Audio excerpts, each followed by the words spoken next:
Hello and welcome to episode 63 of the DX Mentor, a discussion with ARRL CEO NA2AA David Minster. Thank you for joining us. I'm Bill, AJ8B. If this is the first time you're joining us, welcome. We have a back catalog of over 60 episodes covering many aspects of DX in both podcast and YouTube format. Please check us out. If you like what you find, please subscribe, like, and share the episode. For any comments, input, or information, just drop me a line at thedxmentor@gmail.com. Another way to keep in touch and see what we're up to is via the DX Mentor Facebook page. I will be posting about upcoming podcasts as well as other DX events, so please follow us. I'm very excited about today's episode. You may wonder why a discussion with the ARRL CEO is pertinent to episodes of the DX Mentor. I think there's several things that link us together. First, the DXCC program is an ARRL program. You can't separate the two. DXPeditions exist because they have the funding, the need, and the acceptance by the DXCC Desk to be legal, and that they will count towards DXCC programs, rewards, and acknowledgments for those of us that work them. Secondly, there is no other organization that works to protect the spectrum like the ARRL does. There have been countless attempts to procure parts of our spectrum that have been defeated due to the actions of the ARRL. The current work to remove restrictions for homeowners is another example of the ARRL at work. Finally, David is a DXer and a contester. He works the DX and is the DX. He is also a CW fanatic, so he really is fit for our podcast. Even with some of the negative press surrounding the ARRL, I felt it was time to have the DX-minded CEO of the ARRL on the DX Mentor podcast. When I suggested the idea, much to my surprise, he responded almost instantly. So, in addition to learning about David and his ham radio journey, we will discuss a variety of issues facing the ARRL today. So, without any further delay, let's get started. Well, hello, and welcome to a special edition of the DX Mentor. I'm Bill, AJ8B, and I'm really excited to have a special guest today. And I'm so appreciative that he carved out time. He's a very, very busy individual, and we all are, but this guy seems to be a little more busy than everybody. So I appreciate the time. And it's David Minster, NA2AA, and he's with us direct from his office in Newington, I think. That's So, right. David, introduce yourself and tell me how you got into this wacky hobby.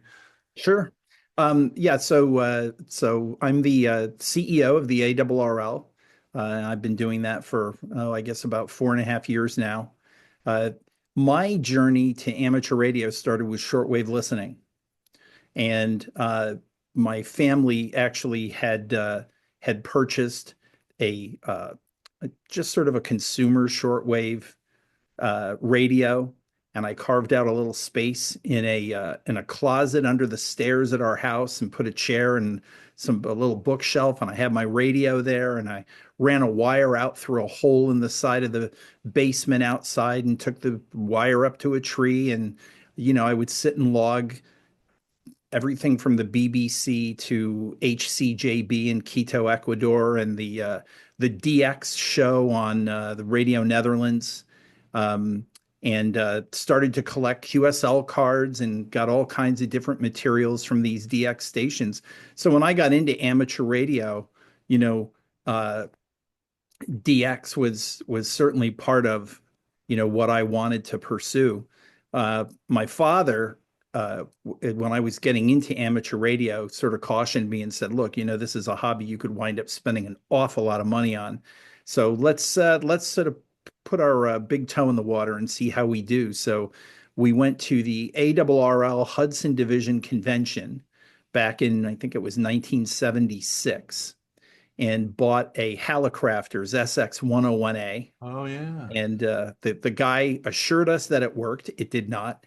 And so my teacher, my advisor at school, Ramapo High School in Franklin Lakes, Don Lawshy, W2DL, he happened to be a guy that restored radios. And so he said, "Bring it in. Let me take a look at it." He worked on this thing for a couple of weeks, got it working. So my father bought an ARRL product called Tune in the World with Ham Radio. I remember that. And I had the worked all states map up on the wall. And so what he wanted me to do is to log both sides of contacts that I heard on the radio, and he wanted me to basically receive all states. And then once I had done that, and we went through the logs, and I would update the map every day, um, I took my novice exam, and then we built my first transmitter, which was a 25-watt two tube. In fact, it's sitting on the bookcase behind my computer here. Um, but we built that, and I was rockbound on 3745. And so that's where I operated from. And I decided I had kind of had enough of working W1s and W3s. I was going to stay up all night and try to work some DX. And was calling CQ at like 4 o'clock in the morning, and a VE2 came back to me, and I almost fell out of my chair. Ah, I was just so excited that for me, with my little 25 watts and my piece of wire up and over the house, that I had worked my first DX. And so that sort of, that sort of took me on a journey of then getting a VFO for the radio. And now it was a dual band uh, transmitter. So I was able to put it on 40 meters. So I put up a 40-meter dipole up high in a tree. And with that little transmitter, wound up working 33 states in 7 countries, which doesn't sound like a lot, but for a young guy with a straight key and this couple tube transmitter, that was pretty exciting. And then so then my father bought the partner radio to the SX101A. The twin was the HT32A transmitter. And so wound up buying that. So I had the Hallicrafters twins. And now all of a sudden, with my general license, I was able to go on a lot of other bands. And so I headed to 10 meters, and I wound up working. I still remember the contact, and I still remember the card. One of the most important DX I ever worked was ZL7CI, which was a group that was on Chatham Island. I I remember. worked them on 10-meter phone. I only got about 40 watts out of the HT32 on 10 meters, but that and a vertical up on the chimney. And that was sort of the roots. And from then on, it's been chasing DXCC and 5-band DXCC. And the thing that I love about DX is DXCC Challenge. So I finally got over the 2000 mark. I'm not that active I just don't have that much time in my life Right. to chase DX. So I wind up missing a number of the DXPeditions. But in any event, I think my DXCC total is up around 315 or something. And uh, but the DXCC challenge, to me, that's sort of where the He-Men hang out. Yeah, yeah. The folks that have spent a lifetime getting DXCC challenge 3000 is it's just amazing to me. Such rare air. So I'm curious, the transmitter that you built, it wouldn't have happened to have been like called the Novice Special or something from the handbook by chance? Okay. No, it was actually, can you hand me that blue book? Yep. I don't know if this will come across in the camera or not, but there's a book.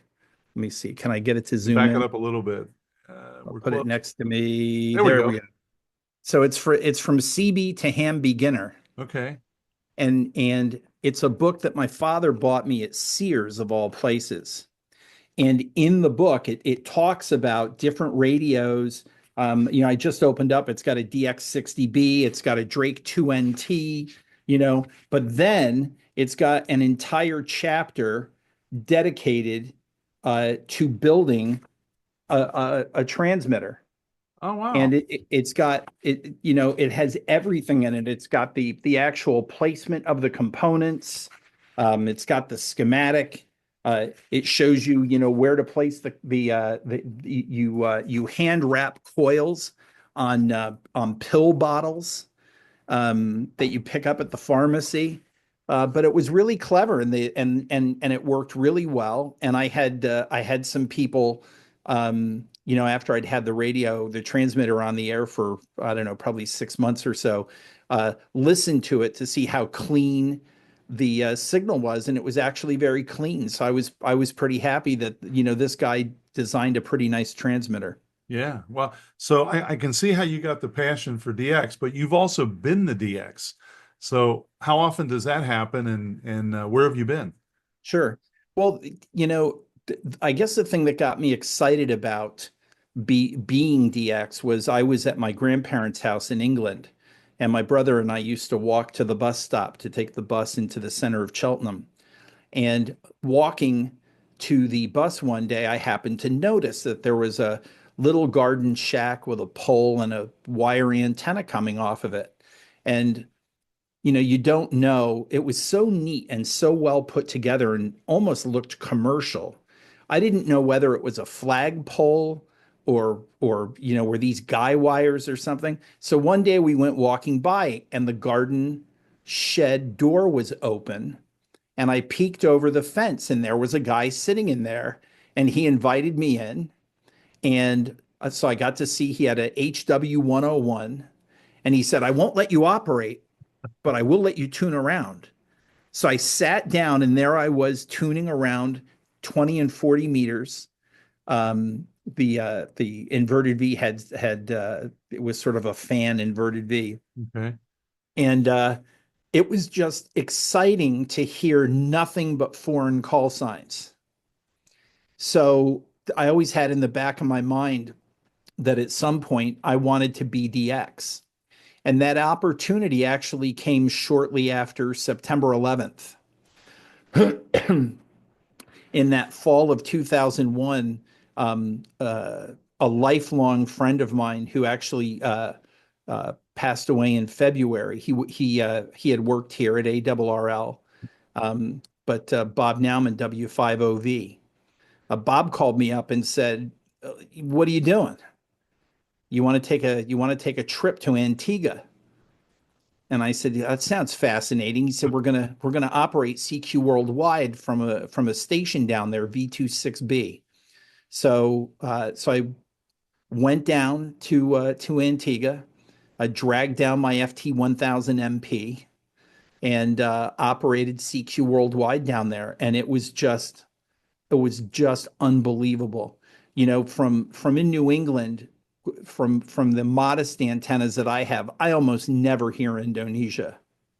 But there I am sitting in Antigua. We've set up the station to get everything sort of, tested before the contest.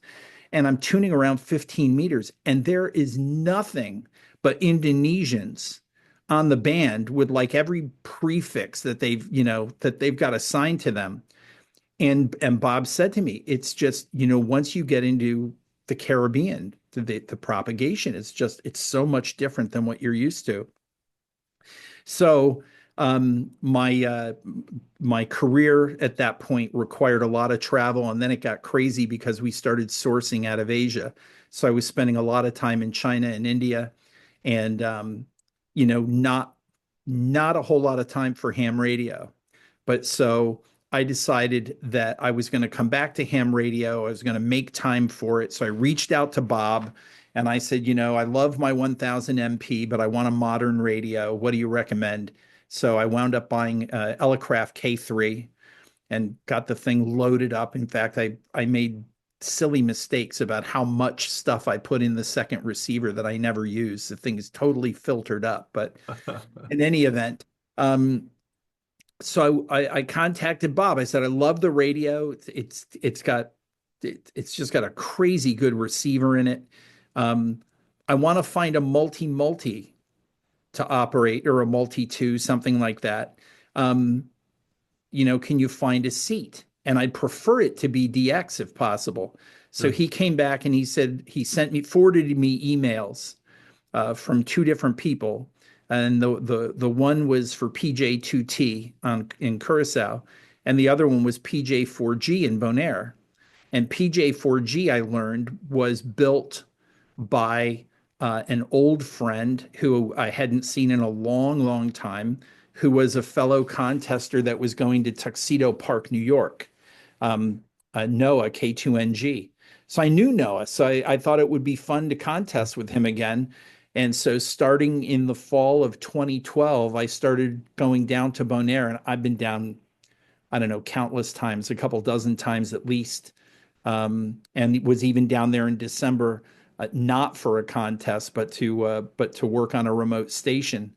But the operating from a DX location, if you've never done it, is I highly encourage DX fanatics to do it. It's kind of like being an American and never seeing the rest of the world. Right.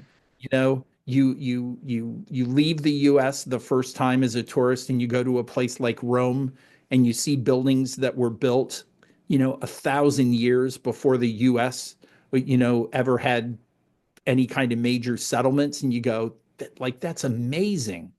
It's the same thing. You know what DXing is like from the US. Go to a different part of the world and see how propagation and especially if it's an island or something that's got a fun prefix, you're just Yeah. going to work silly pileups. So how does the equipment hold up between visits? I mean, when you get down there, do you have to, sometimes rebuild the antennas, sometimes. Yep. So Noah, it's Noah's station, right? So he takes care of all the maintenance, and he's got three towers there with I don't know, somewhere around a dozen antennas on them. Um, and he takes care of all of that. The three towers get painted every year to make sure that the salt air doesn't corrode them.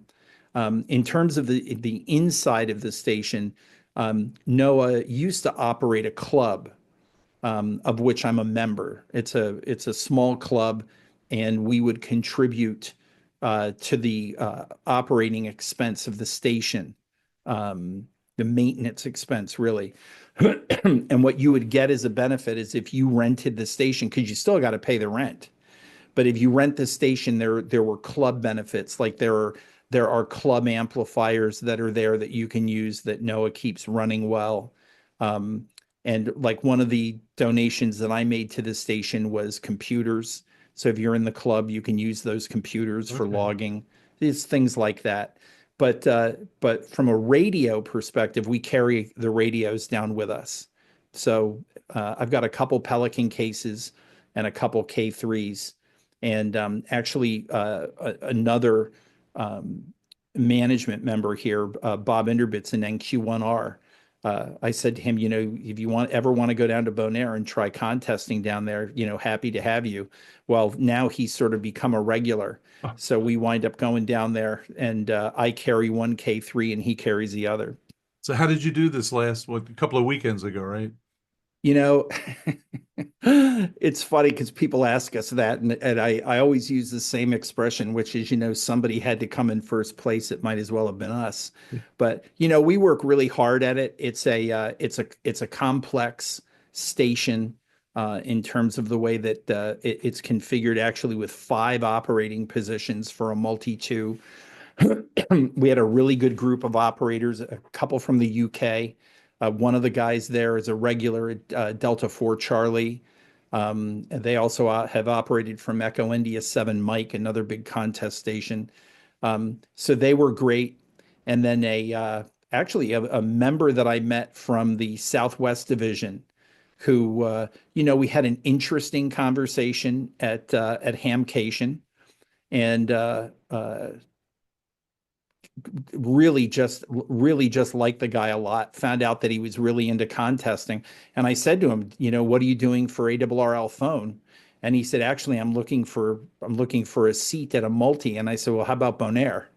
So he came down to Bonaire, and it was Bob, Noah, and myself. So we had two three operator teams that operated in 4-hour shifts. And yeah, I think that if our dyslexic and tired typing doesn't betray us, we'll probably come in first place. Oh, well done. So you've been experimenting with some remote station things in Bonaire. You mentioned what are you doing? So I got interested in remote ham radio operating with a friend of mine, W2RE.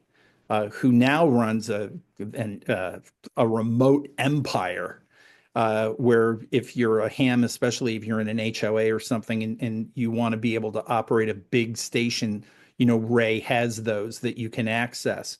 But Noah and I went to Ray's offices in I guess it's Westchester County, New York, um, and operated a multi-single WPX contest from one of Ray's first remote stations in Maine, and we did really, really well.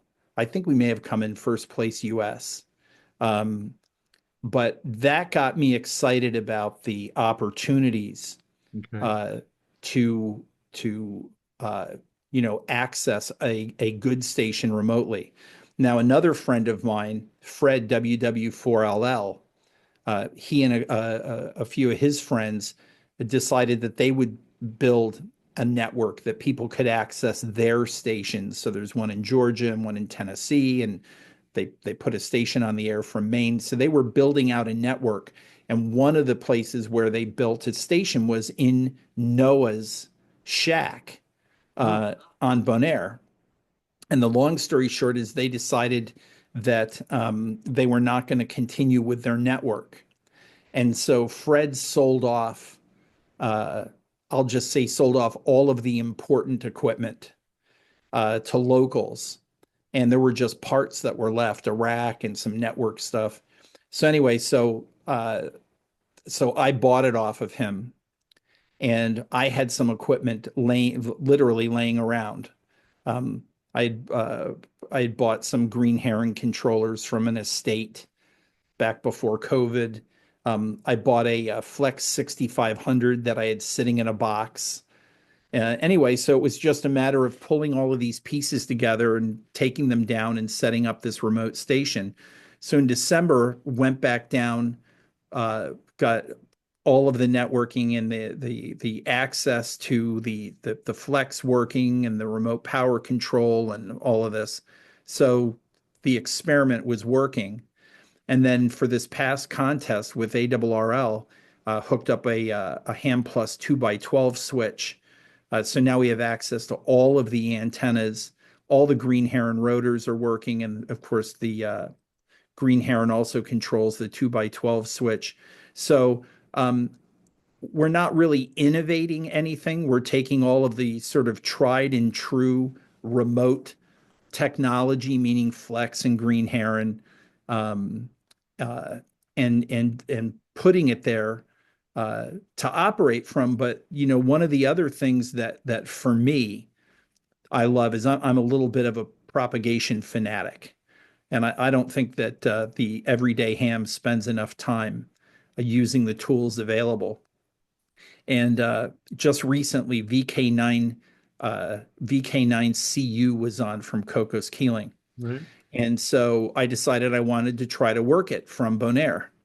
So I logged into the system, and sure enough, I could hear them. We have a big tri-bander up at, I don't know, about 65 feet, and they were coming in at a minus 18. And most DXPeditions today are FT8, so we don't even need to go into, oh, it was FT8. Yeah. Yeah, they were on FT8.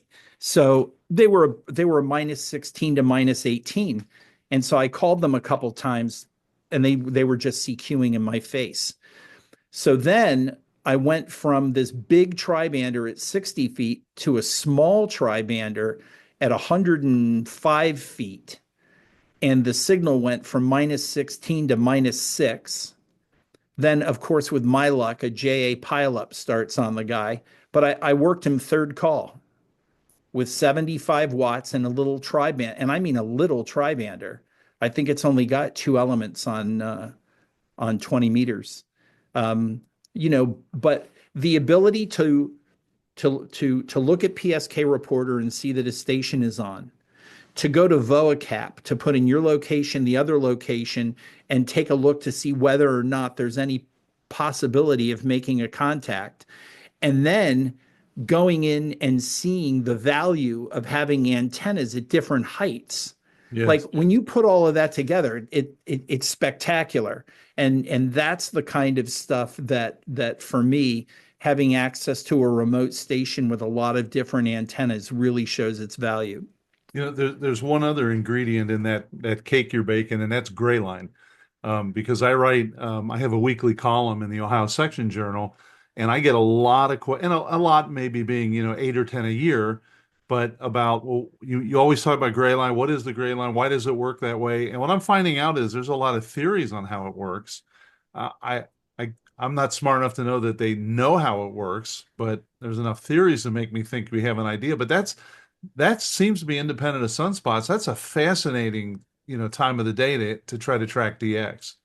We were just talking recently about conditions on Bonaire during the contest on 40 meters.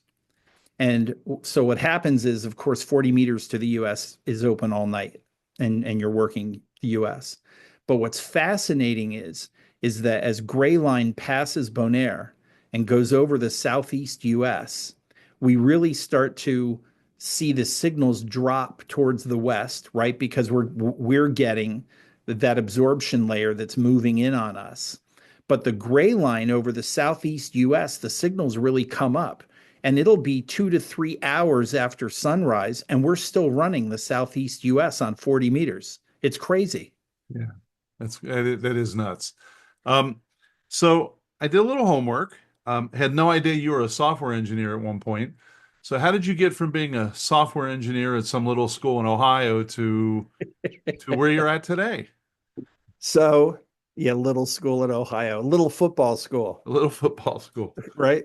Um, so so I got my degree in computer engineering from Ohio State and was doing a lot of low-level programming when I got out of college. And it was principally on the IBM PC, which corporations at that point were taking a look at distributed computing, and all the vocabulary that we use today didn't exist then, right? So it was just people were looking at that they had been running software on mainframes. They had migrated them down onto mini computers, principally from DEC, although some from IBM with their sort of system 34, 36, 38 line. But they were really interested in what the possibilities were, because the ability to program user interfaces on a PC offered a lot more than trying to use VT100 or CICS or whatever on a mainframe. So I was going in and I was doing a lot of low-level programming in macro assembler. I was using languages like BASIC and Turbo Pascal for writing end user interfaces to these. These were hospital-based systems.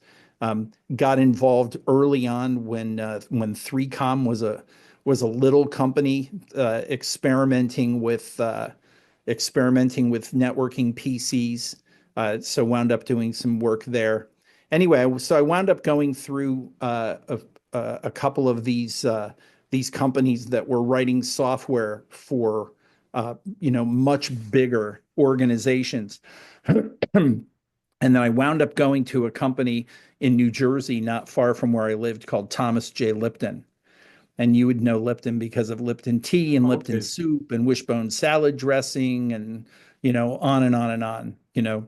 Um, and the long story short is that they recognized that not only was I someone who had strong technical skills, but that I was demonstrating management capabilities as well. And so anyway, so Unilever over the course of 14 years wound up investing a lot in me, and I spent a lot of late nights and weekends doing big projects for Unilever. It was a great relationship, but I ultimately wound up getting into the chief information officer level of at Unilever.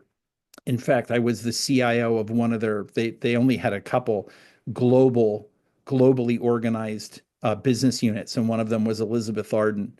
So I was a global CIO for Elizabeth Arden. And then I left there with those management chops and wound up going to a about $100 million jewelry company, a mom and pop. And today it's a billion-dollar company. But Wow. I had an opportunity to be the chief operating officer there, which was a great experience. Um, Became CEO of a couple of smaller jewelry companies. And uh, it's a long story that has to do with hard lending and how bad people can be in the world. I decided that I'd had enough and that I was far enough along in my career that I would go into consulting. So I set up a consulting group of sort of like-minded uh, jewelry professionals. So we would refer each other to job opportunities. But the thing that was really brutal is that the most of my clients were in Asia. And it's just, I have to tell you, when you take a 16-hour flight from New York to Mumbai, you work for 3 or 4 days, and then you've got another 16-hour flight back. I mean, you're in airports and in the air for a full work week, and you wound up working a full work week compressed into 3 or 4 days. Right. So COVID hit, and as COVID hit, and I'm sitting home, I discover that ARRL is looking for a CEO. And so I wound up contacting my director to find out whether it was a real job. I mean, I didn't know anything, right? I was just an ARRL member. I didn't know about the board, and I didn't know about the politics, and I didn't know about any of that.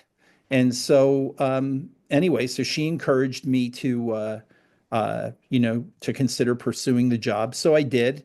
I had to write a ham radio resume, which I never had, Yeah. to put with my business resume. And I went through all the interviews and, during the peak of COVID, wound up flying out to Denver for in-person interviews. And anyway, so wound up, it turned out not being interviewed for the job. It was about becoming elected for the job. And I didn't understand that part either. So this whole thing was a huge learning curve for me, coming into what looked like the CEO of a $15 million corporation has turned into something vastly different than what I thought it was. Okay. It's very interesting. And I thought so. My current position as a CIO or an IT director, I guess, and I had 7 interviews with a small family-owned company, which I thought was a lot, but I didn't have to go to Denver, so which is bad. I love Denver, but anyway. Well, since you brought up the ARL, I do have a few topics I'd like to just throw out and kind of get the current status of opinion on, if that's okay. Sure, Um, happy to do it. yeah, the first has to do with this extensive cyber attack, and without any details, I'm really looking forward. I'm just more curious. Do you feel, especially with your background, you get a highly technical CIO background, do you feel more comfortable that if something happens again, the league's in a better place to handle it, or maybe we're not yet, or what's kind of your feeling there? Sure. Well, let me just give a little bit of context to your question, right? So, right around the same time that we got hit, there were other organizations that got hit. And it ranged from the Seattle Public Library, where I actually saw an interview with the guy that runs the library system there in Seattle, and he cried on camera. He couldn't understand why anyone would want to attack a public library. Um, Two major casinos in Las Vegas were attacked. One paid the ransom, one didn't, and the one that didn't struggled, and their CEO had a death threat from the group. So these guys were serious. This was a criminal action. And then here in Hartford, it's the insurance capital of the country. But United Healthcare got attacked. And you look at the scope, these guys did not discriminate at all in who they decided to attack. And it's not even clear, you know, why us? Why a public library? Right, You right. know, So, so in any event, so you're dealing with that. But one of the things that we learned a lot. Okay. And when I retire, if dealing with threat actors is still a thing, I will go on the speaking circuit to help nonprofits understand what they can do within their limited means to protect themselves. But for us, um, we were not unprotected. We did not have old infrastructure that these guys kicked over like a garden gate to get in the house. Okay. These were incredibly sophisticated people that had payloads for every single type of system that we had on our network. Okay. They came in through, I won't mention the vendor, but they came through our firewall and our network security. We had another layer of network security there. But this is you're talking about modern, current. You can buy it off the shelf. You can buy support. This is not some archaic, that I've seen all kinds of things written about what did not exist.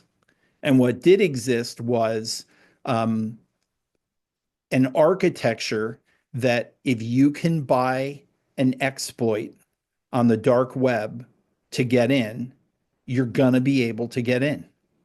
And I don't care how hard you work. There was a day where people that wanted to protect their kingdom built a castle, put up a moat, had a drawbridge, and had warriors protecting them. We don't do that today, right? We have laws and we have the police and Right. all the rest of that. It's the same thing. I mean, even the Iranians got hit with Stuxnet, right? Which was, they air gapped their nuclear site, and it was compromised.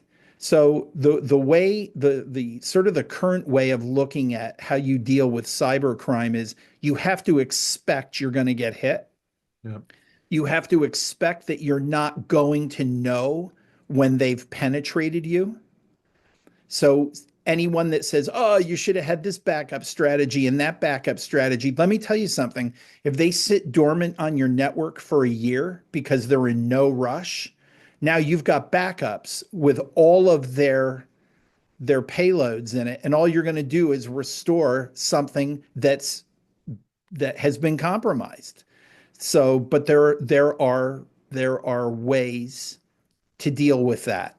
And there's sort of layers of, what can you rebuild versus what is not rebuildable. And there, as I mean, you're at a CIO level in a company. You understand that you're not going to be able to have 100% assurance. Now you ask the question, are we better off today than we were? Well, I think we're vastly better because we've brought in experts and we now have two third-party companies that are working on monitoring and system updates. So we've got people that this is their whole life. This is Right. what they do. And so we're working with them. So it's not just a reliance on internal staff. It's not a reliance on volunteers that help us in different ways, but now we have professionals outside the organization. The thing that struck me, and I've talked to several guys, and everybody has their opinion, but it always struck me that I couldn't understand how the ARRL could get a comprehensive cyber insurance policy if you were running Windows XP and Windows Server 2009 and all, because I've been through that. And I know they come in and it's like, if they find firmware that's not upgraded on a router, it's like, okay, you need to get that done. Then you need to Sure. prove it to us again that it's in place to get that policy. So I really did have kind of a disconnect. Like, I could see how some things would happen, but I couldn't also see how you could get a comprehensive program, which the insurance company paid. It isn't like the insurance company, as I understand it, came back and said, "Gee, David, I'm sorry, we thought you were here, but you were here, so we're not going to pay." They paid. So there must have been enough there to meet their requirements, and I could never kind of resolve that conflict. Sure. No, you're 100% correct. Is that every year when we go through the renewal, they do penetration testing. They go through all of our systems in terms of what levels and patch levels we're at and so forth, because this is a high risk area. These are not people that are writing insurance policies with their eyes closed. Right, right. So I'll switch gears a little bit, and I appreciate your candor on that topic because there's been a lot of things said and written. Um, Membership is kind of an issue I hear about from time to time, and Sure. I don't know really well. I don't know enough. I'm just Joe Ham that's out here, and I support the league, but I also like to do my own thing. So I don't stay on top of the VECs and the membership and everything else. So what is the current status of membership? Are you concerned? Do you see it's trending up? It's trending down? Just what's your take on that? Sure. So there's multiple moving parts here, right? So there's elements of membership when you and I first talked about doing this, and we were talking about some of the levers. One of the things that we did since I've become CEO was we took a look at the Life Member Program, and I asked the question, how do you keep the Life Member records up to date? And from the person who was in charge of membership at that time, there was a blank stare. Well, the long story short is that we wound up going through an extensive look at them. At that time, it was, I think, just over 20,000 life members, um, maybe closer to 21,000. Anyway, we wound up determining that upwards of 2,000 life members were silent keys. These were people that we were continuing to service by sending them printed QST. And so that took membership down by, almost a couple thousand people. Um, Whenever this organization has gone through a dues increase, it has seen a decrease. Now, there are people who frankly look at numbers. They skew the graph to try to exaggerate the rate of decline, by using a scale from 130 to 160,000 instead of 0 to 160,000. So they take something that looks like this and they exaggerate it to make it look like it fell off a cliff. But the truth of the matter is that we're not anywhere near approaching the worst membership drop off in reaction to a dues increase. Every time that we do a dues increase, there's about a 3-year period where there's a drop, there's a leveling off, and then there's people that come back to the organization. And that was fully expected. It was forecast. It's studied. So am I worried about the membership numbers? No, because it's not that I'm worried. I'm disappointed that our community behaves so predictably. I had a woman come up to me at Orlando Hamcation, and she was really worked up about the dues increase. And I said to her, I need you to help me with this. ARRL had only taken 2 dues increases in 22 years. Can you tell me another thing in your life that's only gone up twice in 22 years? Eating out at restaurants, clothing, your electrical bill, your insurance bill. I mean, we're in Florida. We were down in Florida. You know what insurance is doing down in Yeah. Florida? You know, so, but, help me understand. This is an organization that spends money on principally on human resources, whether it's employees or it's reimbursing the expenses of volunteers or it's hiring contractors, consultants, outside attorneys, lobbyists in Washington.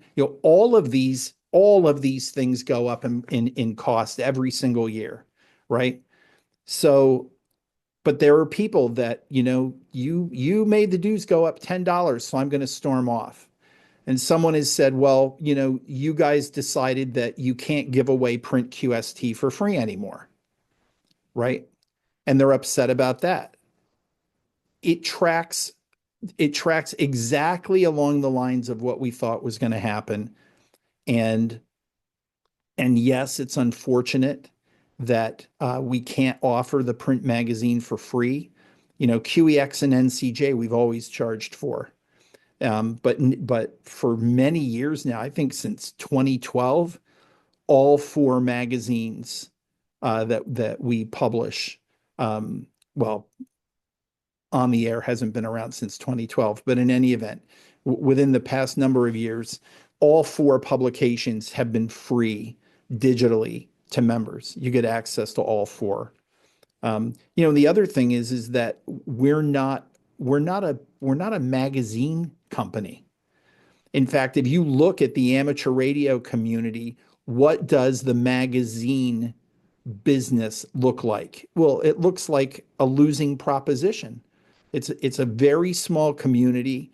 CQ hung in there for as long as they could. They went through, I don't know, at least 3 or 4 periods where they had to stop printing the magazine because it, in essence, had run out of money.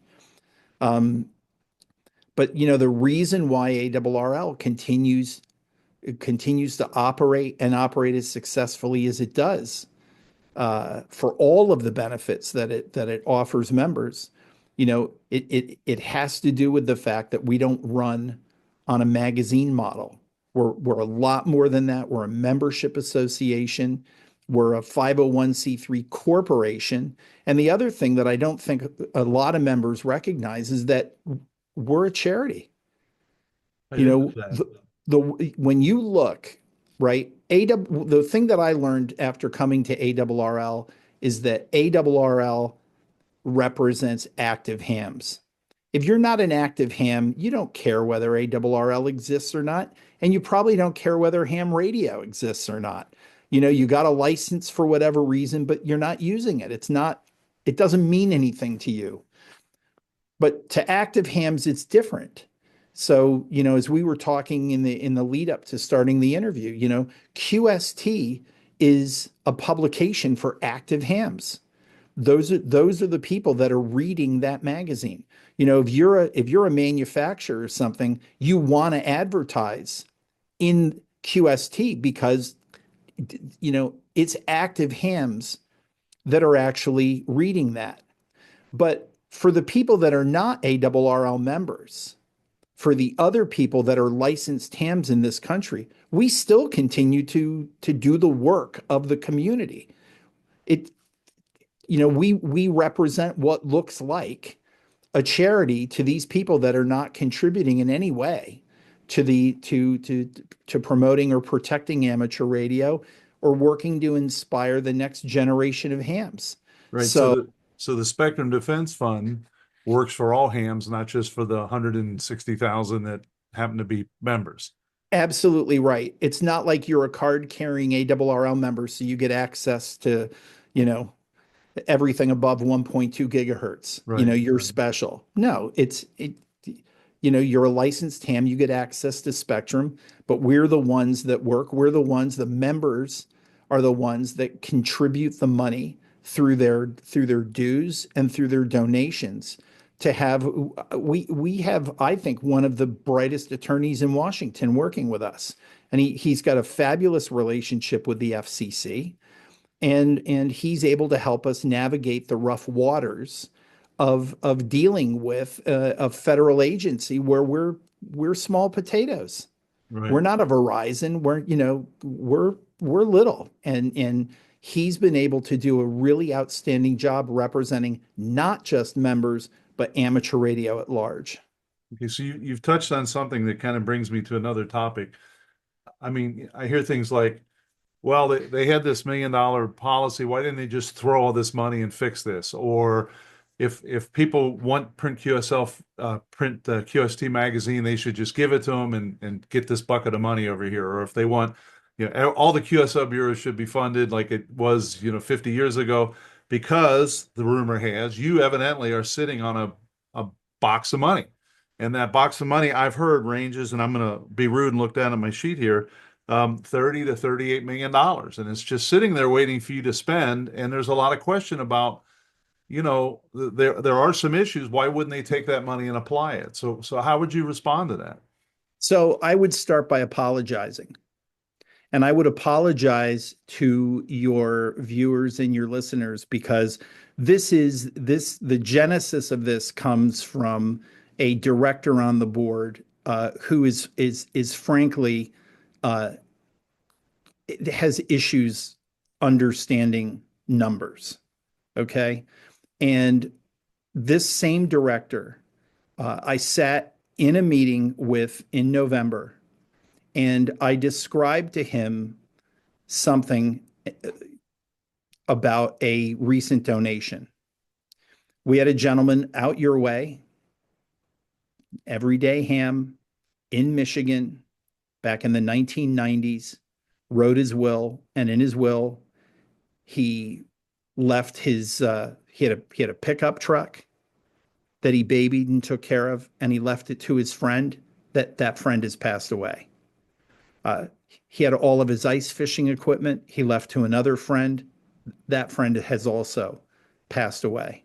The only other entity that was in his will that I'm aware that's still around is the ARRL, and he donated the balance of his estate for a scholarship in his name and call sign. Now, back in the 1990s, he probably never assumed what his 401k might be worth many years in the future. But that donation to the ARRL Foundation wound up being $2.1 million. Wow. So we have to account for that. And I would encourage anyone that thinks that we're sitting on a pot of money that's ours to go and look in the annual report.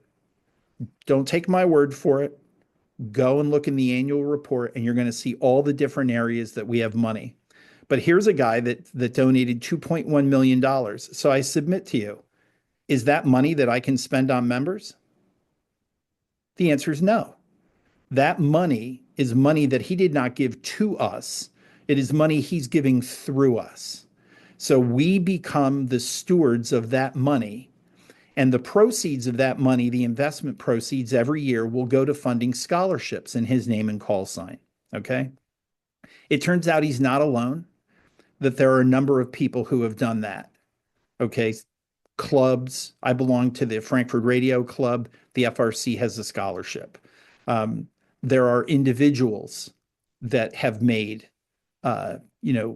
donations in a family member's name or in their name for a scholarship.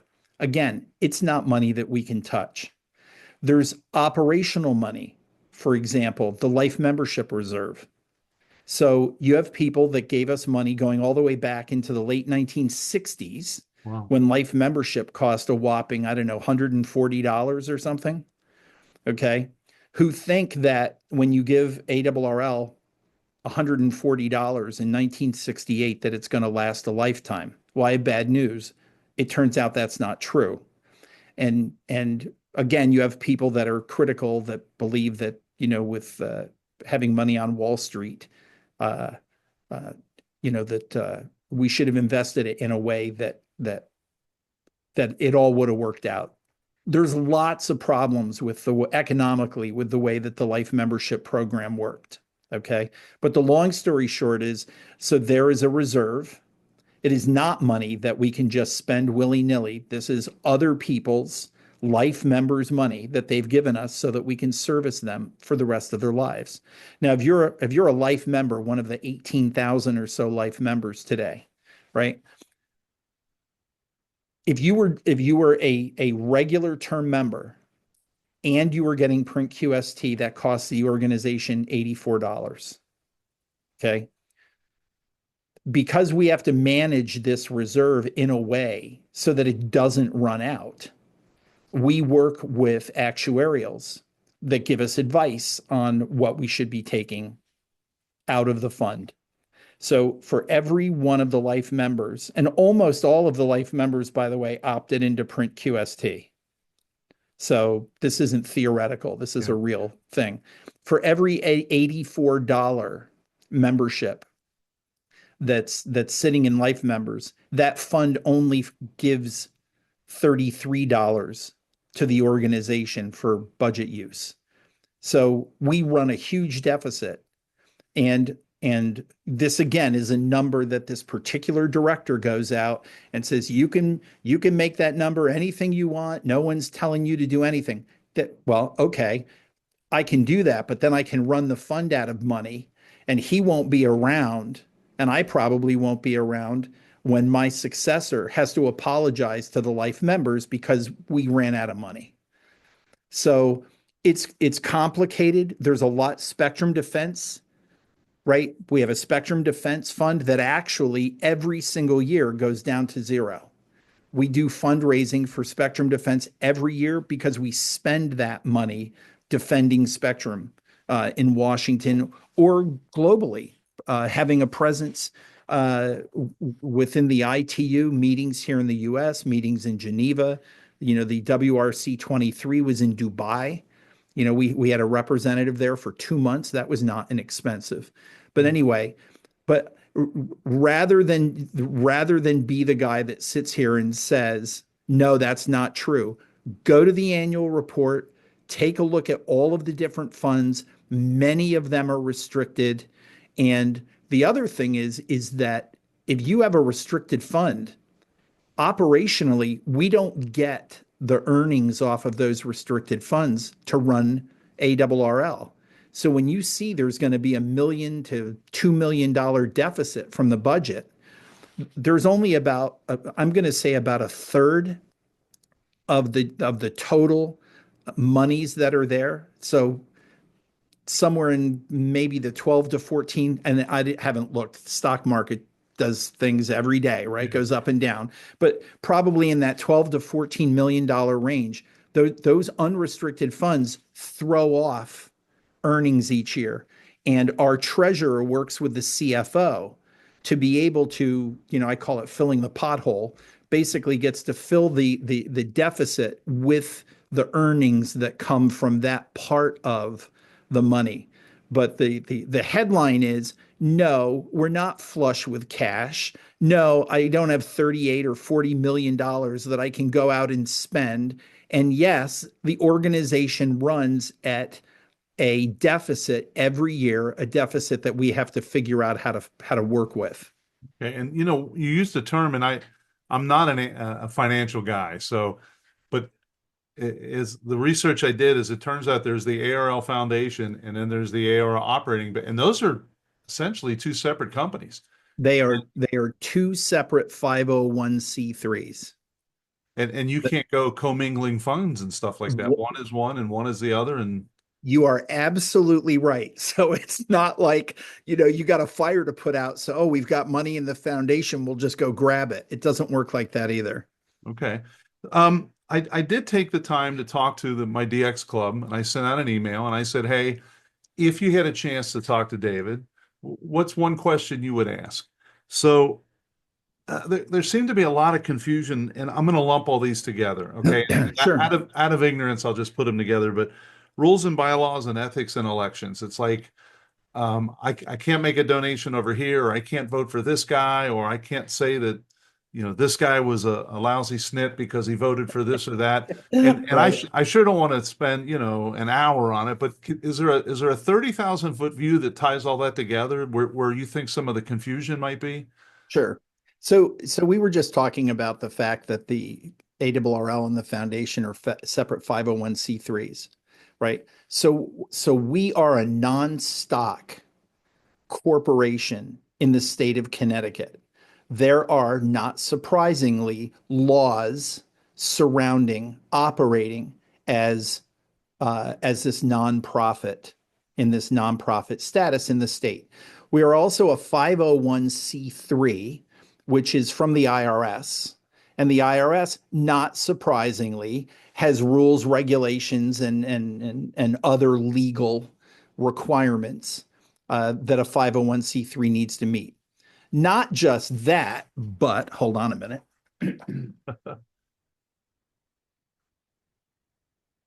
We also have a fun little book called Robert's Rules of Order that's about this this big. Right. Okay.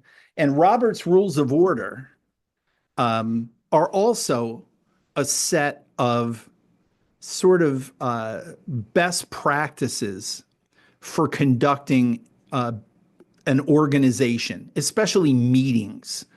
You know, the ability to present motions and vote on them, and behavior in a meeting being out of order. You know, all of that, and it's like it's a it's a boat anchor, right? But in any event, so we have all of these sort of external factors that come into operating as a corporation. Well, we also have our own internal set of rules and regulations. Okay. Now, the state requires us to have articles of association. In fact, I was recently corrected by our attorneys because there was a little bit of a disagreement at the last board meeting about whether these were articles of association or articles of incorporation or corporation or whatever else. And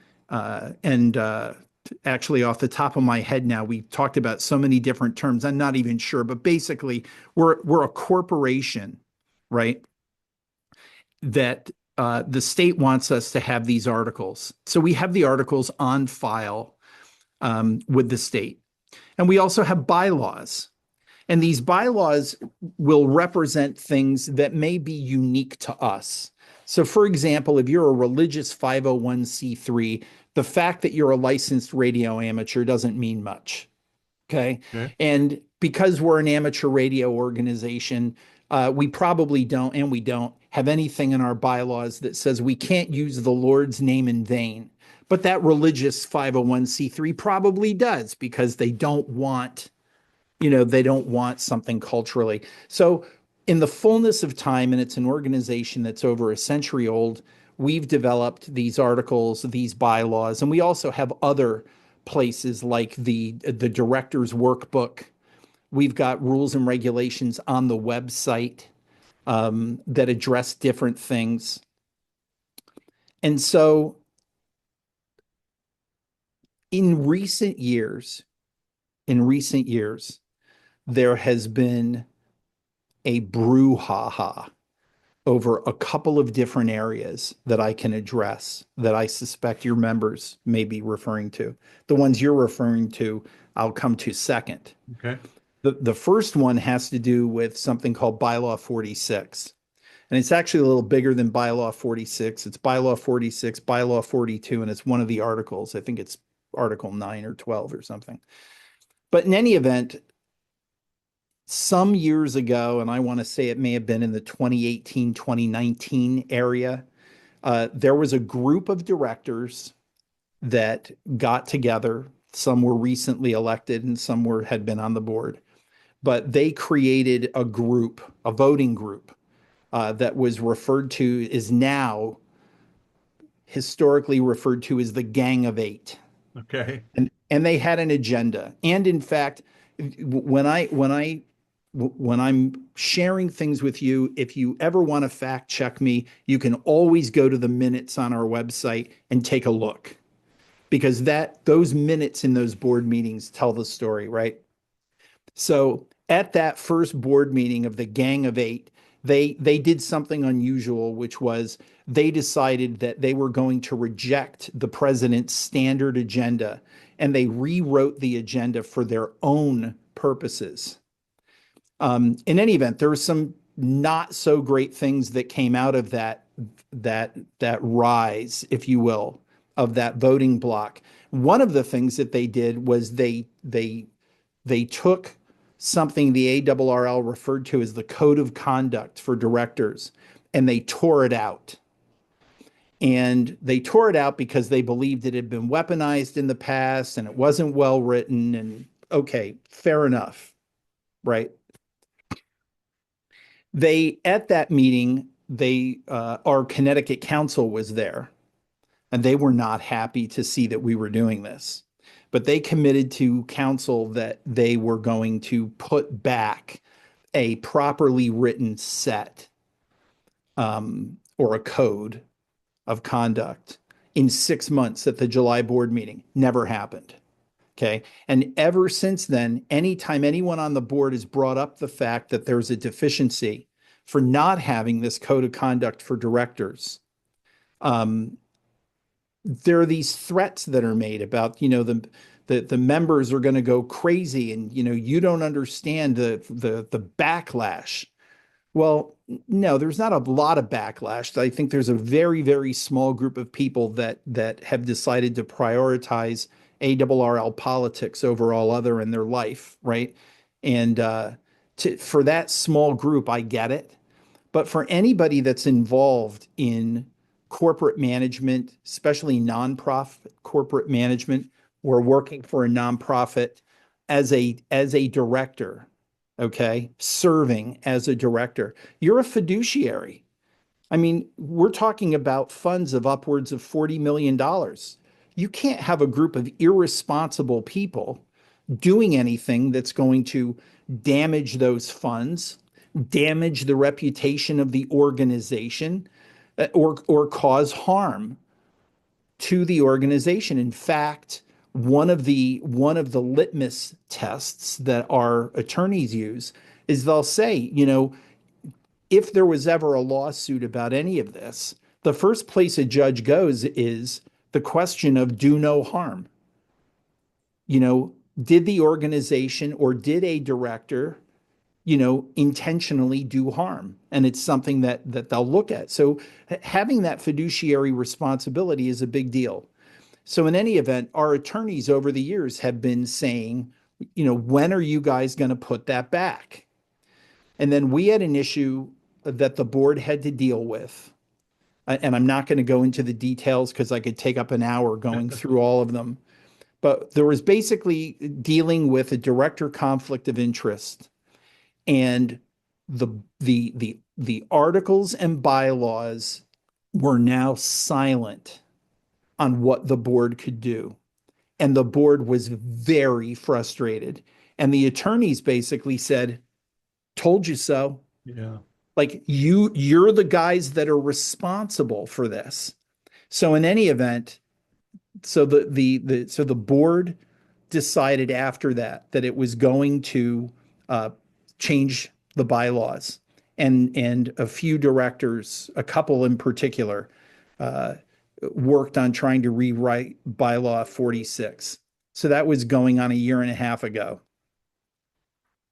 Again, I'm not going to editorialize about what the process was, but I'll just say that there were some irresponsible actions that were taken that caused that whole bylaw 46 thing to become a hot political issue, which it never should have been. But let's move past that. Okay. So the board decided, rather than voting on the bylaw, let's put together a committee. And that committee will represent 3 years of members of the Ethics and Elections Committee. It'll be run by a retired California judge, and Connecticut counsel will serve on the committee to make sure that these guys are staying inside the white lines. So that happened. So at this January board meeting, there were a couple of directors that are still upset. They still don't think we should be doing this. And they pointed out, believe it or not, a couple of typos and the misuse of the word association versus corporation. So one of them, although the year before was very, very quick to go public with his opinions, in this board meeting said that was the holidays. He had insufficient time to review the bylaw or the bylaw changes. So the vote on that has been moved to July, so that the board members that complained that they didn't have adequate time to review all of the language would have the time to review it. And was there frustration? It's viewed, yes, as another effort to kick the can down the road. But in any event, it's the right thing to do.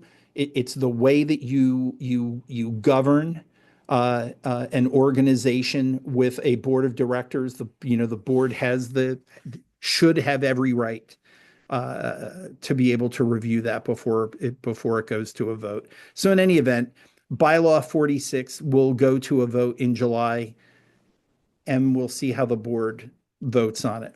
Right. Now, the one that you're referring to is bylaw 18. And what bylaw 18, which just came up in January and was approved, that came into existence because we have this page on the website. I think it's called Election Rules and Regulations. So I was getting questions from E&E about what some of the stuff said on that page. And I called up my boss, who's the president of the board, and he's been on the board for, I don't know, 3 decades or something like that.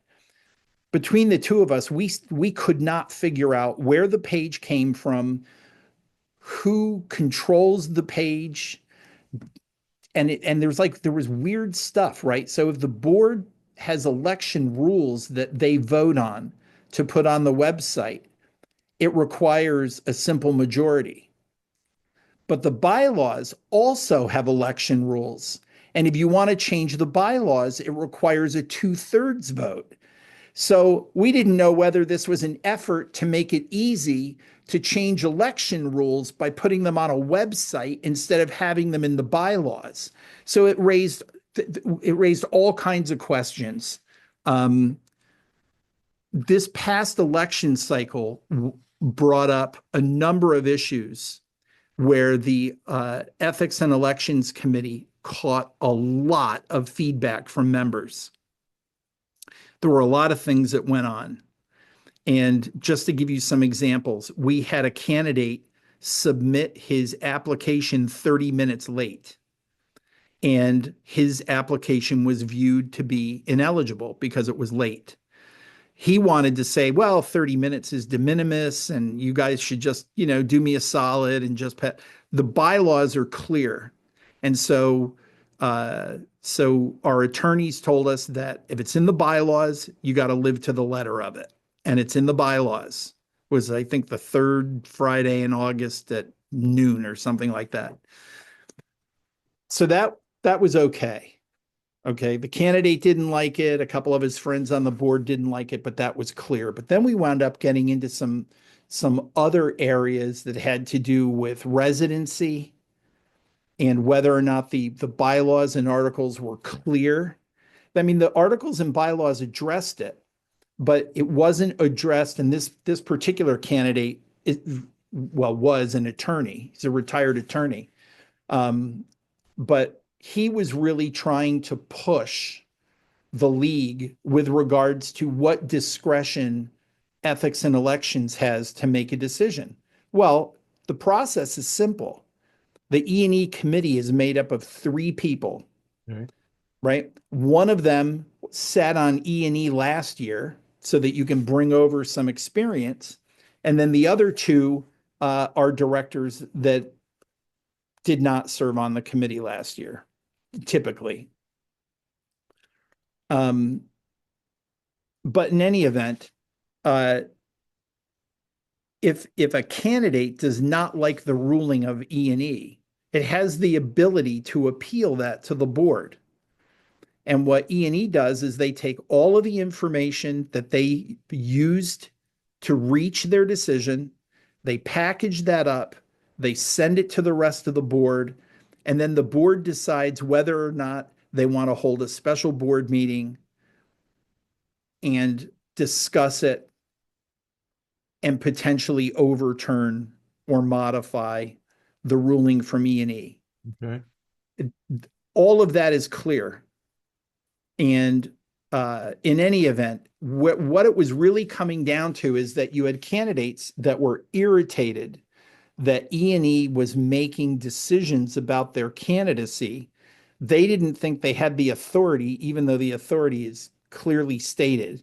But in both cases, they also appealed to the board, and the board was not interested in meeting to override or modify the findings of E&E. These people politicized that put that out in public, vilified E&E. You've got one of the candidates who claims that E&E are my minions. Like, it's just so comical. But in any event, that they, I don't know, they believe that,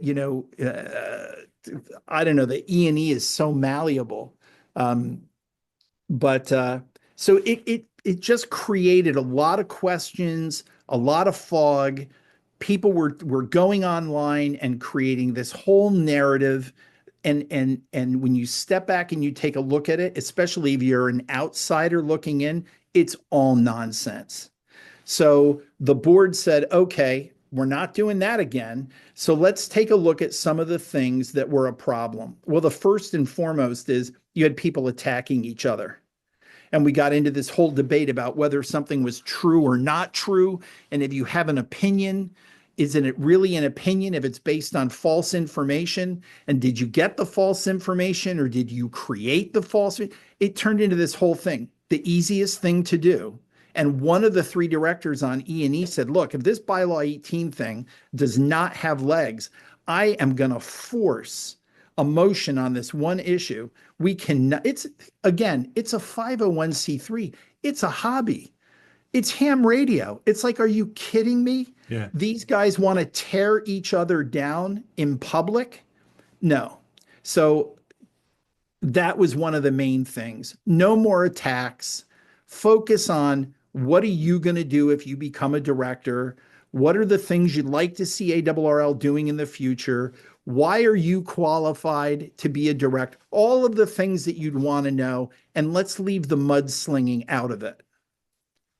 We ran into another thing that we'd never seen before, which is we had, I don't know, one or two candidates that were running GoFundMe initiatives. And we heard from members, and I felt the same way. At the end of the day, I'm still a member. Right. Right. So here in New England, we had an election between two directors. Or two candidates. I wound up voting for one of them. Okay. But in some of these other races, you had people from all over the country that were donating money to these people's campaigns. Well, there's a little problem with that, which is, if you're from Texas or you're from Minnesota, I don't want you giving candidates in my division money to run against the other guy. I want a fair race of people that are in my division, and go to club meetings, do the things that you do to run. But this whole GoFundMe with money coming from all over the country, the whole thing smacked of there were people trying to take a division election and make it a national election through this fundraising. That also did not sit well with anybody. And this is a new thing. This isn't something that's been seen before.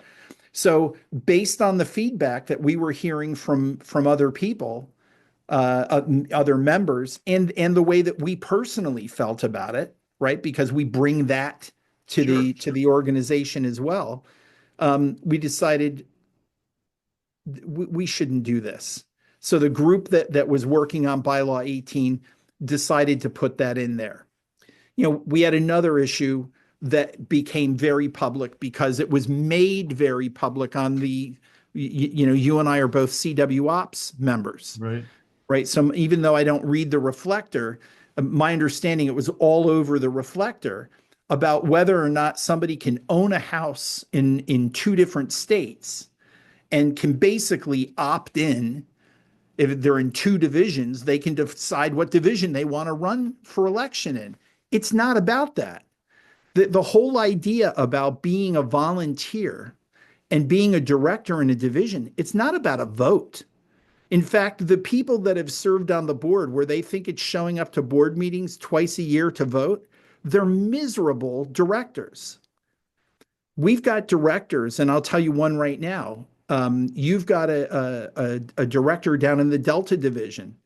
Every single year, this guy maxes out his travel budget and then winds up going into his pocket, okay? Because he goes to everything. You guys have Scott Yonley in Ohio. Right. I see his posts on Facebook. Ohio's crazy with ham fests. I would love to be living in Ohio. You guys have events like all the time, and you see that Scott is all over the place, right? That's what you want a director to be.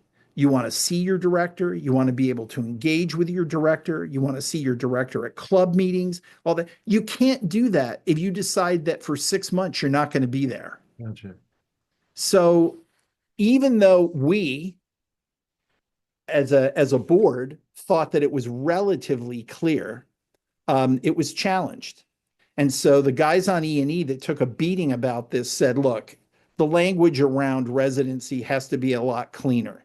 And then you get folks with legal backgrounds that say, well, there's domicile, there's residency, and you got to define this and you got to define that. Actually, our attorney said, no, you don't need to define all of that. They're your rules, and you need to define it to a degree that a common person could read and understand. So when we tell you that if you want to run for director and you're going to be a full-time resident of that division, it's not hard to comprehend that you're expected to be there full-time.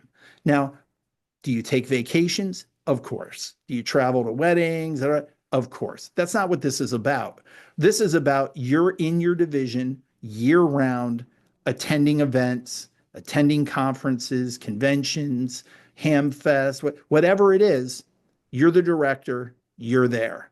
So those are the things that wound up being put into Bylaw 18. It was really about cleaning up where you look for election rules and regulations. You put it in one place, which is the bylaws. It cleaned up whether or not a simple majority, just over half of the board, could approve an election rule, or whether it was a bylaw change that required 2/3 of the vote. So a lot of the language that was on that election rules and regulations website got pulled back into the bylaws. And again, I think that if you're somebody from the outside looking in, it's just common sense.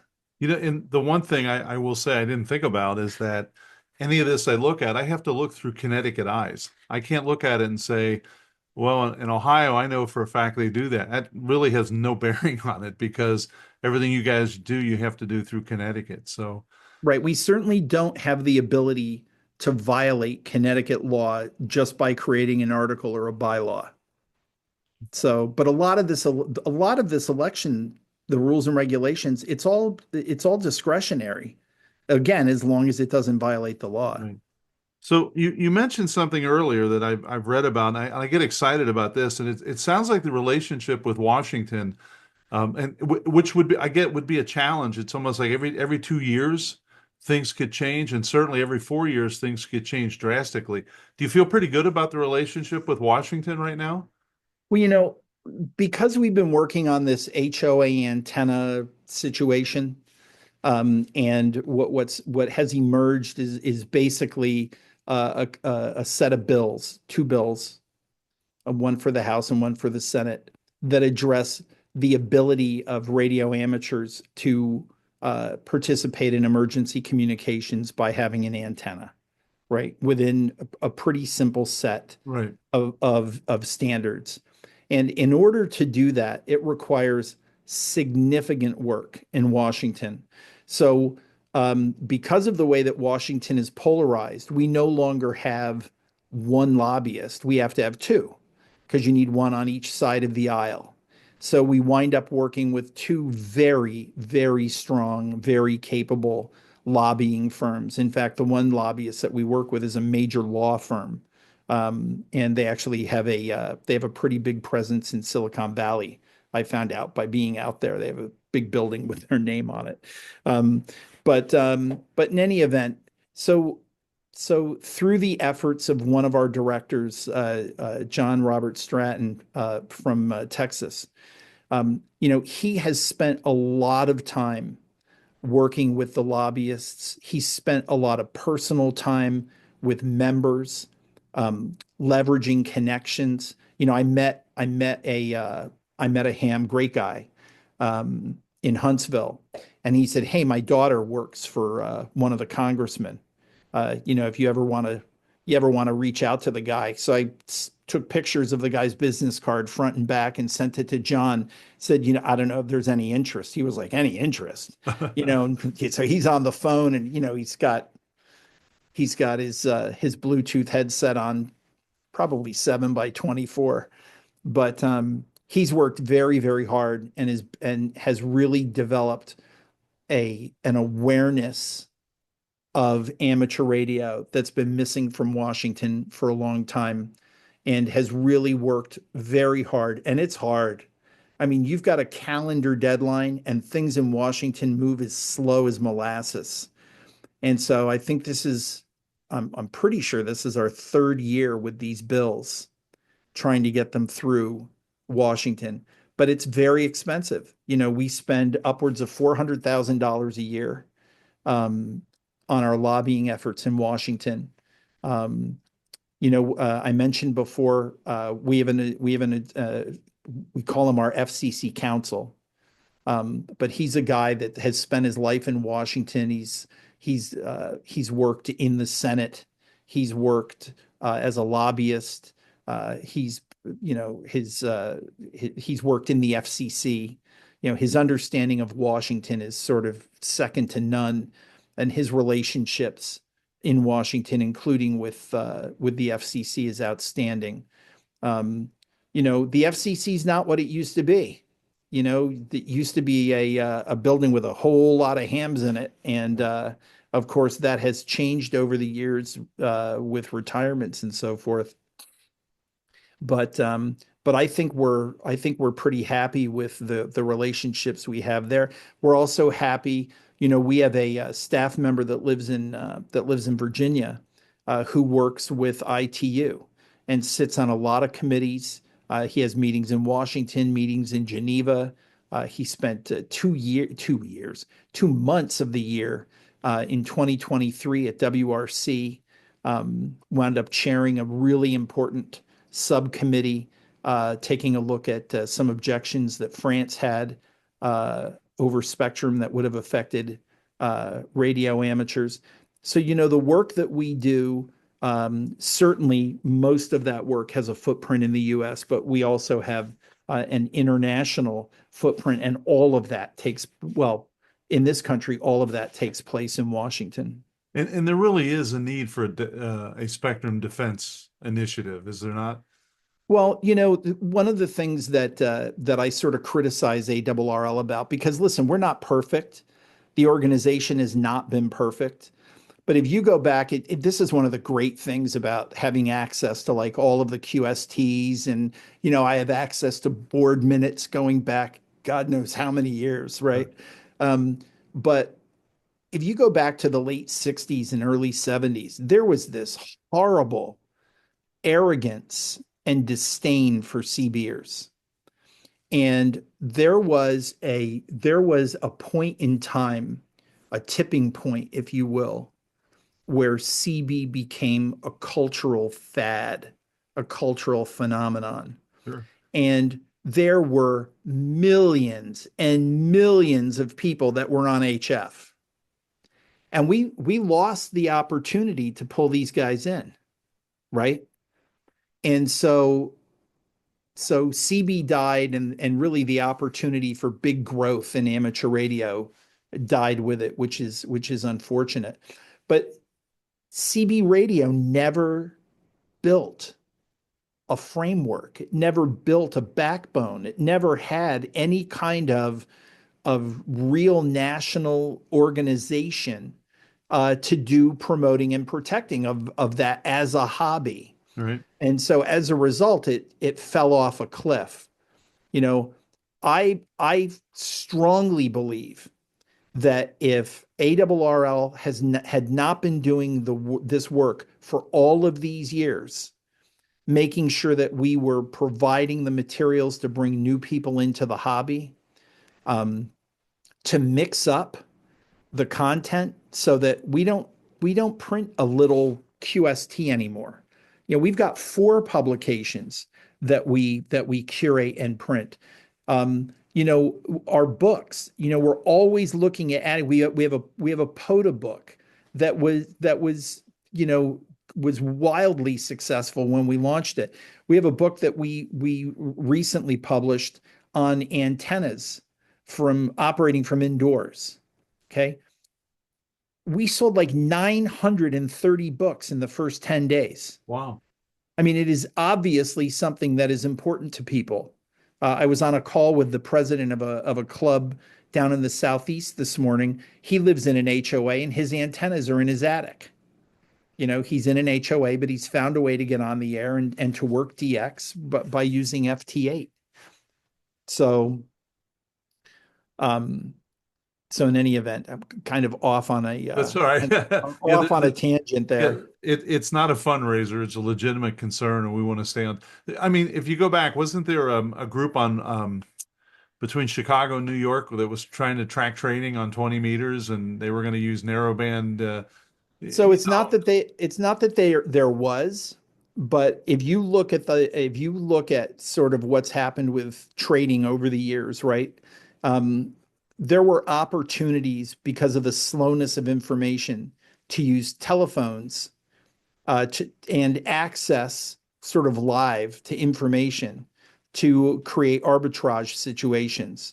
And what's an arbitrage situation? It basically means that you have found some kind of a weakness in the market that you can leverage by doing a simultaneous buy and sell at the same instant and make money from it. okay. There's no risk. There's not even 3 seconds of risk. It's a simultaneous buy sell. You make your money and you move on to the next trade. Well, what's happened in the fullness of time is data flows fast, really fast. In fact, it's like over fiber and microwave. But what these guys have discovered is that the fastest way to transmit data, even faster than two people talking on a telephone, right, is to do it over HF.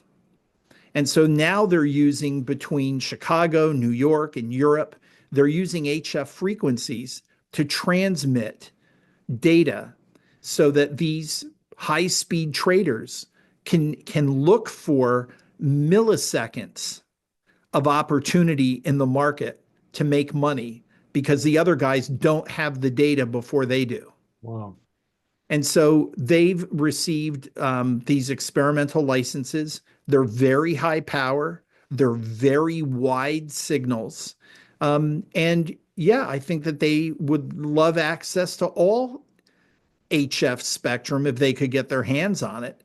And there's really not much of an opportunity to share spectrum with these guys because they'll blast out such a piece of the band, even if it's for 10 or 15 seconds. From FT8, that's enough that's going to cause you to do another over Right. because you've missed it. So in any event, that's ongoing, and the board. I'm trying to remember when this was. This was probably a year ago, January. So, going on a year and a half ago, actually said that this was an existential threat to amateur radio Hmm.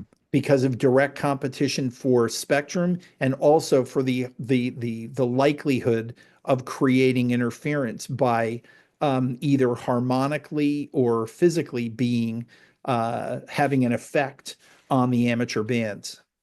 Wow. So I don't know the exact numbers, but it appears to me there's a real strong growth in the technician class license.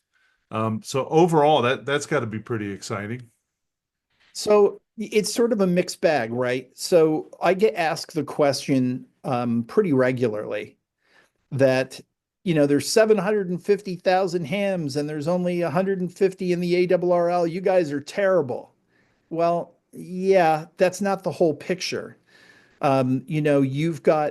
You've got organizations like the Mormon Church, where you've got people uh, uh, that are encouraged to get their amateur radio license and be able to use amateur radio to communicate, when all else fails, I guess. You've got, if my MCOM guy was here on the call, he would tell you that you've got people that are positioned in hospitals all over the country. maybe two, three, four of them that went and got their licenses. And somewhere on a shelf in a dusty closet, there's some ham radio equipment. And just in case, you've got people who are licensed and they've got equipment there. One of the groups that I became aware of is the Orthodox Jewish community in Brooklyn and in Lakewood, New Jersey. You've got volunteer ambulance people that use their Baofangs and they use the amateur bands to communicate with each other. They're not hams. So when you go and take a look at the size and the growth of the technician pool, it's big. It's a big number. But when you look at ARRL, and again, I go back to the fact that ARRL largely is comprised of active hams. It's almost entirely made up of generals and extras. So where are the technicians? And we have a challenge with reaching the technicians that starts at the exam point. Folks come in, they take their exam, and they leave. Now I have clubs that say, "Oh no, we invite them to come to our club meeting." It's like, that's great, but we have to be far more intentional about making sure that these folks not only walk away with a club that they can go to, but they need a mentor. Yeah. They need somebody who is for me, when I was young, that mentor, or one of the mentors that I had, was Bob Nauman. And anytime, even if I had the stupidest idea known to man about amateur radio, I would call Bob, and he might chuckle at me, you know, but he would be kind and he would answer the question. I remember I got into a conversation. The details are a little foggy because it was so long ago. But another one of my mentors was Doug Zwiebel, KR2Q. And I had this really stupid idea of stacking antennas, not having any understanding about how far apart they needed to be spaced and how you added dB when you stacked antennas and everything. And I'm sure Doug's a really smart guy. He's really well educated, right? He must have been really frustrated dealing with this high school kid with these stupid ideas about stacking antennas. But I have to tell you, he was very kind in walking me through the theory so that I would understand it. When you get into amateur radio, chances are very, very good that you have no idea what's going on. You have a great company there in Ohio, right, with DX Engineering. Yes.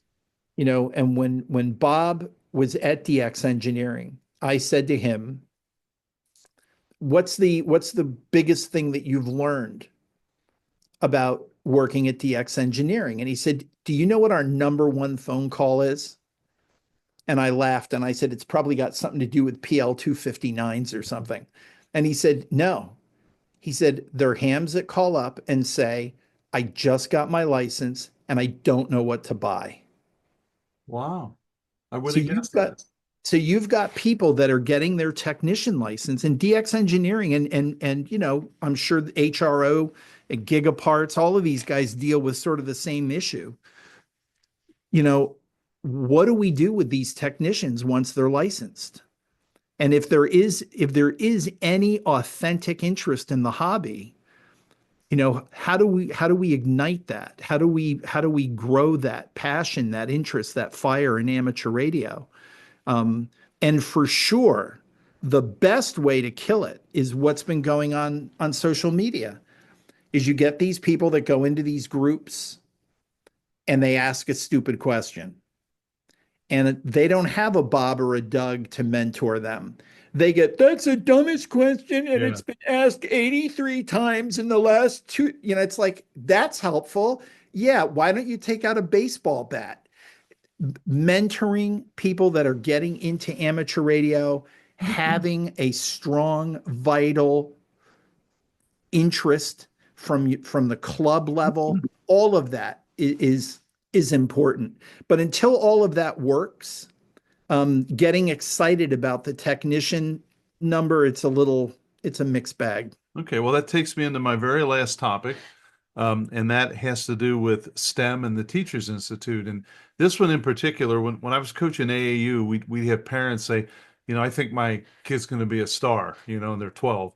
And I'd always say they've got to get through the fumes period. And what the fumes period always was either perfume or car fumes, depending on who they were. And so there's so many things that distract you, right? Right. My dad was my mentor, but I'm in high school and junior high, and I'm starting to do what I want to do. But I had a Mr. Vollmer, and Mr. Vollmer was my physics and science teacher who was a ham, and he kept me, in it. Even if I wasn't in it as much as I should have been, he was always asking, and have you tried this? And why don't you get on the air more and set these goals? So it sounds like we're starting to come back around. Maybe we can start using the Teachers Institute in STEM to start publishing Mr. Vollmer's. Is this slice of it as exciting as it seems? So it is. And ARRL actually, and I'll come to this in a couple of minutes, but ARRL actually, the board approved a strategy back last July, and it's totally my fault. We've done a lousy job communicating it to members, but we basically have grown from just promoting and protecting amateur radio, but also to inspiring that next generation of ham. But where we're going with Teachers Institute, and a lot of it has to do with a YouTuber, a teacher, a guy who I thought the world of after spent some time with him, Steve Goodgame, K5ATA. He came on board to be in charge of our education and learning. And at many of the national events, you'll see he and his wife Cindy goes with him everywhere, and the two of them are the dynamic duo when it comes to working with young people. But expanding TI is critical to getting amateur radio back into the high schools. And we went through, it was just the perfect storm, right? We went through this digital divide. My kids went through it where, they were using AOL Instant Messenger and they were on the internet like all night with their friends, right? And then it moved or graduated from there to where, everybody was using smartphones, thanks Steve Jobs. So we're all addicted to our smartphones now. But, it created this sort of technology ADD, not just for young people, but for everybody. My wife and I went to dinner the other night, and there was a younger couple at a table across the restaurant. The two of them weren't talking to each other; they were sitting there swiping through TikToks on their phones. You go, like, what are you guys doing? What, Right. Just enjoy the moment. And it's hard to build a bridge back over that digital divide, but it's a bridge that we've built. It's not a bridge like the George Washington Bridge yet, but that's where we're headed with it. But we've had a lot of success since Steve came into the business. Last year there were really two major news stories, national news about amateur radio. One had to do with a guy in Asheville, North Carolina, who was sitting on a local repeater and, helping pass health and welfare traffic for the area, because of the flooding. The other story, which was I don't know, a 6.5 minute segment on the Today Show, had to do with a school in Erie, Pennsylvania. Had to do with a teacher that came through. He's actually an administrator now, but he came through the Teachers Institute, went back to his school in Erie.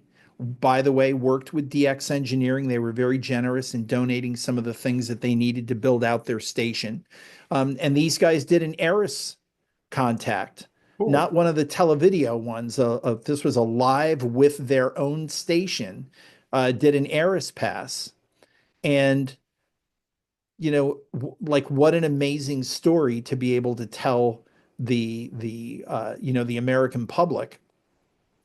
But we're seeing other teachers. We have a teacher on Staten Island who has now, through his efforts, licensed almost 500 kids on Staten Island.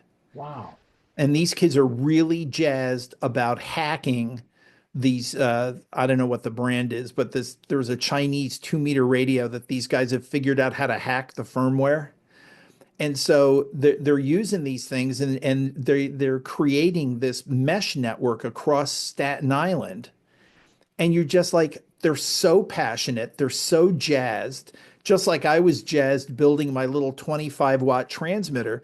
These guys are absolutely jazzed about being able to take their computer, put it on a mesh network, and communicate with other people in their class, right?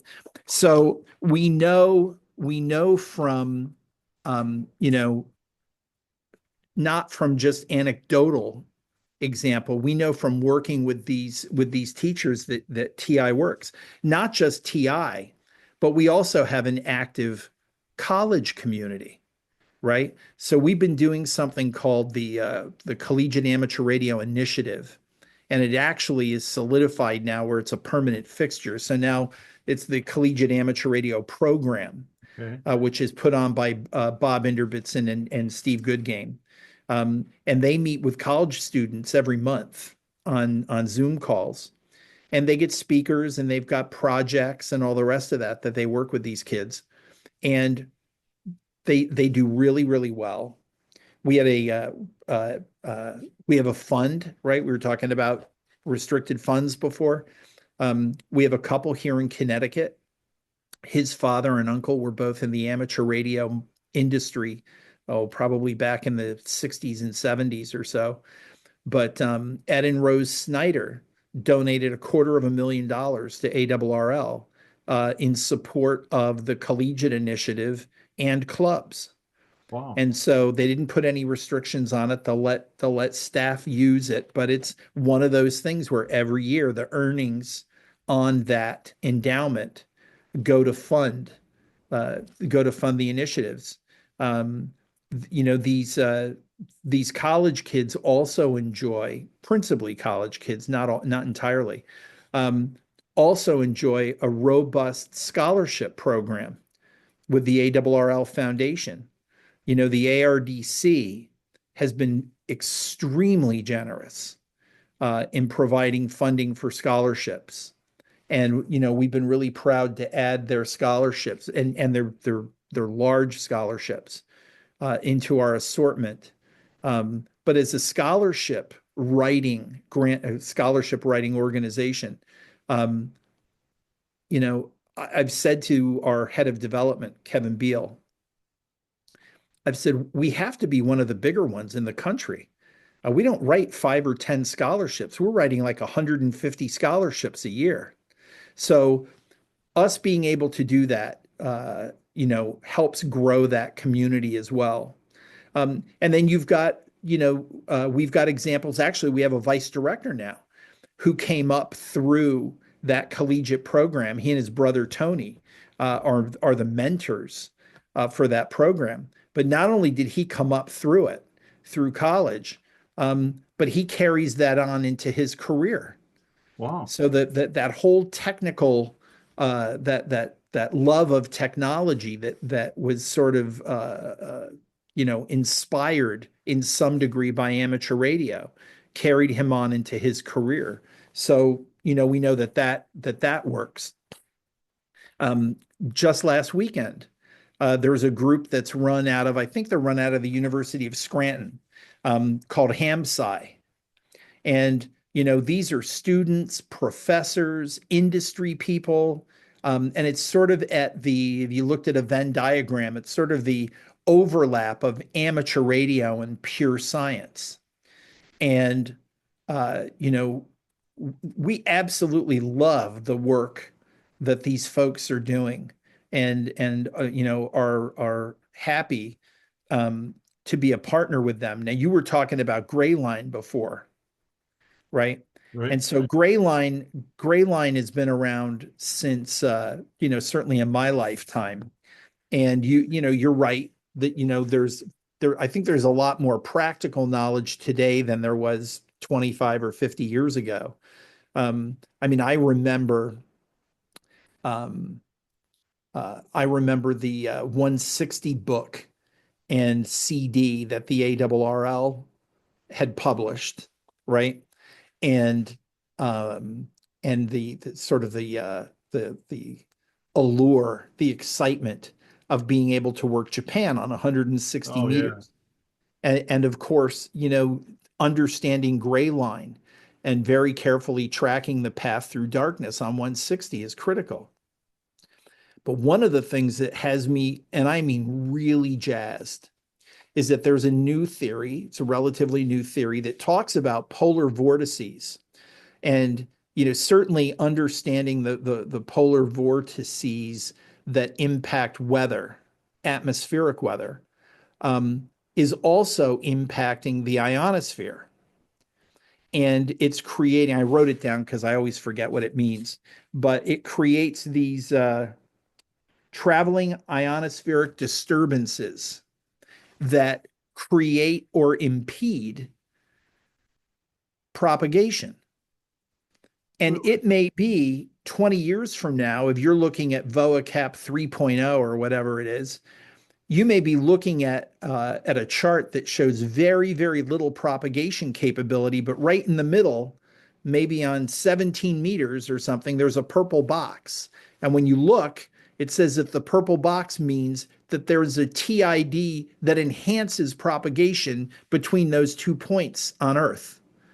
So there's a whole new study of propagation ahead of us that is a relatively new discovery. Like this is like pure play amateur radio, right? Yeah. Amateur radio innovation. But it's the kind of thing that inspires young people because they're the ones that are in high school, that are in college, that are, they're maybe looking at propagation as I don't know, as a source of content for a term paper or whatever. And it's really, really exciting. And but in any event, so yeah, so we're excited about what's happening in STEM. We're excited that the board passed this strategy that gives us the vision of what it would look like. We're pursuing that strategy now. We're building out a curriculum for high school teachers to be able to use. We're looking at on the practical side, because this is really the benefit to amateur radio if you're in a physics class, right? Or if you're in engineering physics in college, is there's a practical side to amateur radio that lets you see and lets you prove the theoretical.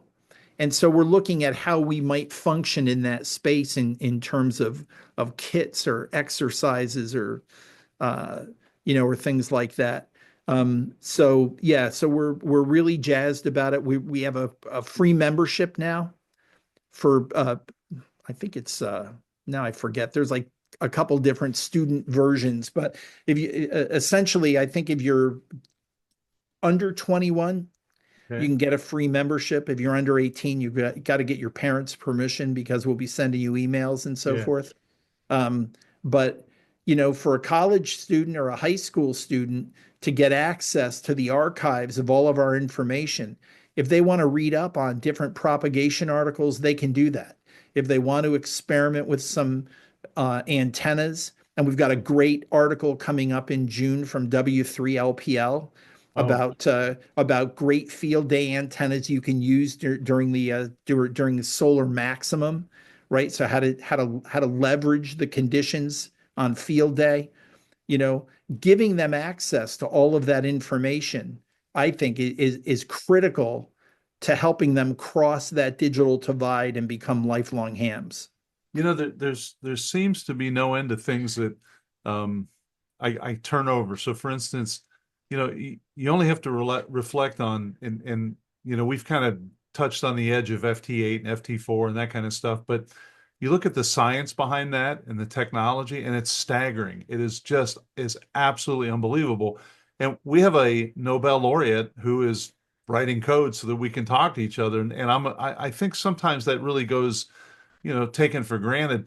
But I had a podcast this week with K6 VHF, and what he is doing this weekend, they're going to be bouncing signals off of Venus, and Yeah, I he saw. has It's great. yeah, and he actually built the RF transmitter that through the dish they have is going to generate 66 megawatts, and that blows your mind, and it's like Right. this guy's a ham, and not that not to take away from him, but this is the kind of guys we have that are doing stuff every day, and it just that kind of stuff does get me jazzed. It's like this is really cool. I mean, I'd like we were kidding earlier about pictures, but I think if I ever met Joe Taylor, I'd get a picture of him just because it's like I don't know any other Nobel laureates, and nobody I know knows anybody like that. So So I have to tell you, I sat next to Joe Taylor at a dinner, and we were both speaking at this event. And so Joe got up and did his speech, and right towards the end of the speech, he said, "Yeah, he goes, I still don't get hams. Like FT8's really popular, but like nobody uses FT4. I don't get it." And so I got up and I said, if the audience will, indulge me, I want to answer Dr. Taylor's question so that he understands why people don't use FT4. And so he turned, was looking at me with this big smile on his face, right? Total, total open-minded. I said, FT4 is too fast.